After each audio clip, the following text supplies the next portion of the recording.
Welcome back to the new video. उम्मीद है कि आप सबकी तरह अच्छे से चल रही हो। और आज की वीडियो में हम बात करने जा रहे हैं सीरीज जेड के बारे में, जो लास्ट ईयर पूछी गई थी। ऑलरेडी हमने एक्स और वाई सीरीज के एमसीक्यूज किए कवर, और आज हम जेड सीरीज के कवर करेंगे, ठीक है, लास्ट ईयर के। यहाँ पे जो पहला एमसीक्यू था, द नंबर 0.1010 इस टाइप का नंबर जो है, इसमें अगर आप देखोगे कोई पैटर्न रिपीट नहीं हो रहा है, मीन्स कि ये पहले ही तो नॉन रिपीटिंग है, ठीक है, वो लग गया। ओ डैश डैश का मतलब होता है नॉन टर्मिनेटिंग, मीन्स कि खत्म भी नहीं हो रहा है। तो इस टाइप का जो नंबर होता है उनको क्या बोलते हैं? Irrational number. ऑप्शन सी क्या था? करेक्ट है।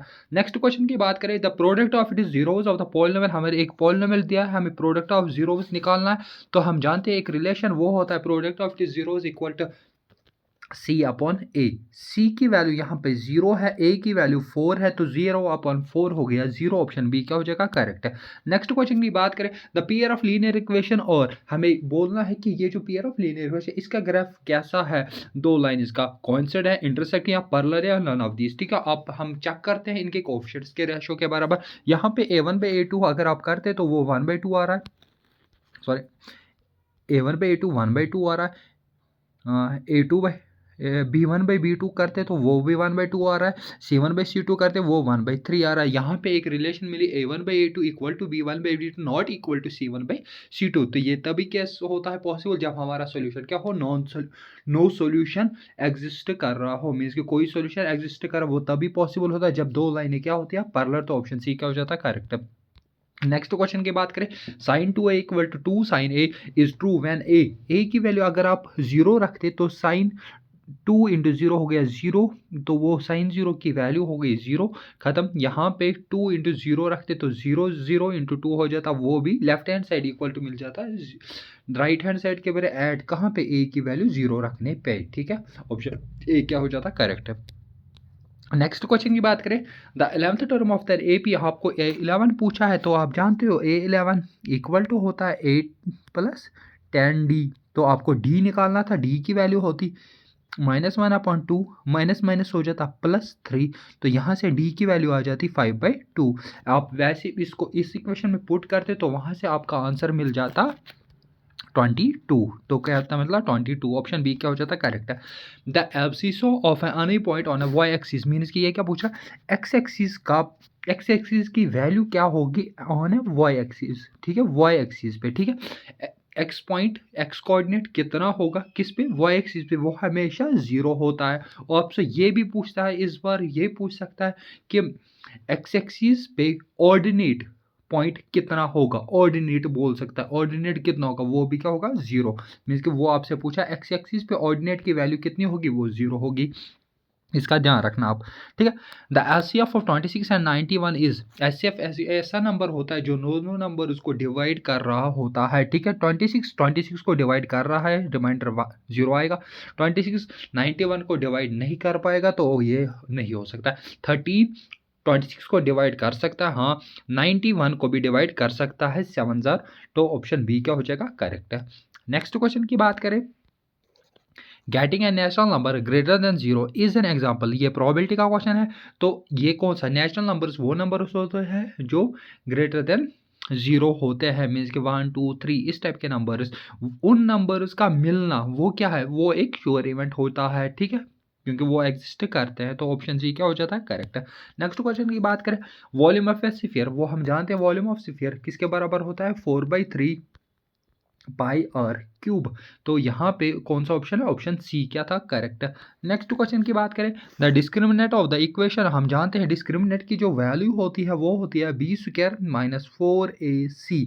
यहाँ पे B की जगह क्या है? 5 का स्क्वायर हो गया 25, और रूट और स्क्वायर कैंसिल हो जाता, वहाँ से 5, फिर -4, ए की जगह 1 और सी की जगह -70। तो यहाँ से इसको सॉल्व करके आपका आंसर आ जाता है B405, ठीक है। नेक्स्ट क्वेश्चन की बात करें, प्राइम फैक्टराइजेशन ऑफ 3825 क्या होगी? पहला, या तो प्राइम फैक्टराइजेशन करो, या दूसरा तरीका क्या है? आप क्या करो, 3 3 5 7 और 17 जो ये नंबर दिए इनका प्रोडक्ट आप करो, अगर ये नंबर के बराबर है मीन्स कि किसके बराबर है 3 और 2 5 तो ये ट्रू है, नहीं आ गया तो ये फॉल्स है। मुझे आप बताना कमेंट सेक्शन में इसका आंसर क्या आ जाएगा, ट्रू होगा कि फॉल्स, खाली आपको मल्टीप्लाई करना है। नेक्स्ट क्वेश्चन की बात करें, the sum of 1000 positive integers, हम फॉर्मूला यूज करेंगे n into N plus 1 divide by 2। तो यहाँ से आपका आंसर आ जाता, जैसे आप इसको 1000 n की जगह 1000 और n प्लस 1 मीन्स के 1001 डिवाइड बाई 2, तो आपका आंसर मैच होता है ऑप्शन ए। नेक्स्ट क्वेश्चन की बात करें, 1/2 is an probability of an event, हाँ होती है 1/2, 0.5 मीन्स की प्रोबेबिलिटी हमेशा होती है 0 और 1 के बीच में, मीन्स कि 1/2 उसके बीच में एक्ट करता है तो ये ट्रू है। ऑल डैश ट्रायंगल्स और सिमिलर, कौन से ट्रायंगल सिमिलर होते हैं, क्या आइसोसेलेस या equilateral, equilateral triangle always similar होते हैं क्योंकि उनके जो एंगल्स होते हैं हर एक इक्विलेटर के, उनके एंगल्स 60 डिग्री, मीन्स कि बाई ट्रिपल क्राइटेरिया के हिसाब से वो ऑलवेज क्या होंगे, सिमिलर। तो यहाँ पे ऑप्शन क्या हो जाएगा, इक्विलेटर ट्रायंगल आपको सिलेक्ट करना था डैश में।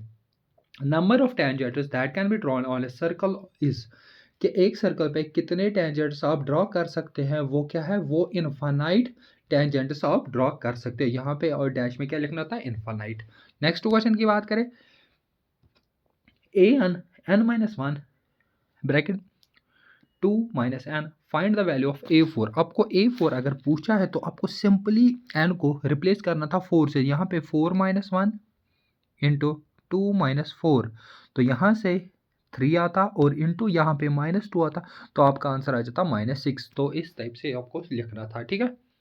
नेक्स्ट क्वेश्चन की बात करें, x equal to 3 y equal to -2 is an solution of an equation 2x minus 3y equal to 2। आपको लास्ट x सीरीज या y सीरीज दोनों में इसी टाइप का क्वेश्चन पूछा था। यहाँ पे क्या करना था, आपको 2 इंटू 3 x के बदले x की वैल्यू रखनी थी 3 इंटू -2, तो यहाँ से 3 2 आर 6 और माइनस माइनस हो गया प्लस, यहाँ पे 6 तो ये हो गया 12। तो यहाँ पे 12 इक्वल टू 12 मीन्स कि left hand side equal to right hand side, तो ये हाँ ये सॉल्यूशन होता है, तो यहाँ पे क्या होता था, ट्रू आंसर।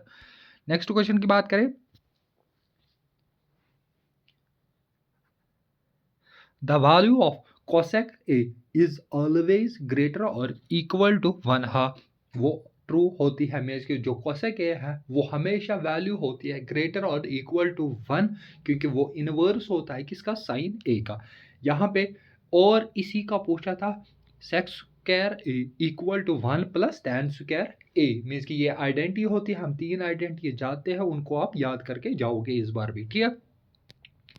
नेक्स्ट क्वेश्चन की बात करें, calculate the mean of a first 7 natural numbers, mean होता है sum of observation divide by number of observation. Sum of observation की अगर बात करें हम ये फॉर्मूला भी यूज कर सकते हैं, n into N plus 1 divide by 2 into ये हो गया sum divide by number of observation, n हो जाता कैंसिल, वहां से फॉर्मूला निकल के आती n प्लस 1 डिवाइड बाई 2, तो यहाँ पे n की वैल्यू है 7, 7 प्लस 1 डिवाइड बाई 2 ये हो गया 8/2 इक्वल टू 4, आपका आंसर आ जाता है। ऐसे जो आपको सोल्यूशन लिखना था। Next question, question number 20, last question की बात करें, write the formula of a mode, अच्छा mean of a group data. Last शायद जो सीरीज वाई थी तो उसमें शायद मीडियन की फॉर्मूला पूछी थी कि मोड की, और इस सीरीज में आपसे मीन की फॉर्मूला लिखनी है, मगर किसके लिए, ग्रुप डाटा के लिए, ठीक है, ये आप लिखोगे, ठीक है। उसके बाद आपसे मीडियन ऑफ किसका, इन नंबर्स का मीडियन पूछा है। हम मीडियन तभी निकालते हैं, पहले हम उसको केस में अरेंज करते हैं असेंडिंग ऑर्डर में। यहाँ पे ऑलरेडी जो सीरीज है वो एक असेंडिंग ऑर्डर में दी है, तो आपको यहाँ से 3 यहाँ से 3, तो बीच वाला जो ये मीडियन 18 है वो है क्या है, मीडियन। तो ये थे किसके क्वेश्चन बेस के, जो जेड सीरीज में क्वेश्चंस पूछे गए। हमने ऑलरेडी एक्स भी कवर किया है, वाई भी कवर किया है, इसके साथ साथ एक एमसीक्यू सीरीज भी चल रही है, उसमें हम ट्रिग्नोमेट्री का वीडियो आएगा कल या आज ही, तो वो हम कवर अप करेंगे। और इसके बगैर हम साइंस सीरीज को भी कवर अप कर रहे हैं, और साइंस के प्रीवियस ईयर्स भी कवर अप किए हैं, कर रहे हैं उनको भी, वो वीडियोस भी इस चैनल पे आपको मिल जाएंगे, ठीक है, प्ले लिस्ट में, ठीक है। Thank you for watching this video, thank you.